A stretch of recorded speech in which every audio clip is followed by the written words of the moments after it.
সত্যিকার ভালো স্ত্রীর জীবনের সবচাইতে দামি সম্পদের নাম হচ্ছে তার স্বামী। মাকে, বাবাকে, পরিবারকে সব কিছু ছেড়ে ওই স্বামী নামক শব্দটাকে খুশি করার জন্য সবকিছু ছেড়ে অচেনা এক পরিবারের মধ্যে চলে আসে। সুবহানাল্লাহ। আসে তো আসে, খুব অবাক লাগে, আবার মানাইও নেই, একদম ম্যাচিং হয়ে যায়। যেখানে যাই সেই রকম একটা মেন্টালিটি আল্লাহ পাক তাদেরকে দান করেছেন ম্যাচিং হয়ে যাওয়ার জন্য। একজন সত্যিকার ভালো বউ তার জীবনের সবচেয়ে বড় নিয়ামত মনে করে দুনিয়ার তার স্বামীকে। কারণ সবাই তার সাথে বেঈমানি করবে, আমার স্বামী কখনো আমার সাথে বেঈমানি করবে না।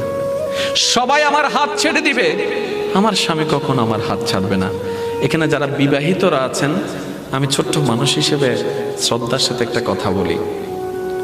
এক ঘরের নিচে থাকলে, একই ছাদের নিচে থাকলে অনেক কিছুই হবে, মন মালিন্য, পক্ষে বিপক্ষে, পছন্দ অপছন্দ অনেক কিছুই হবে।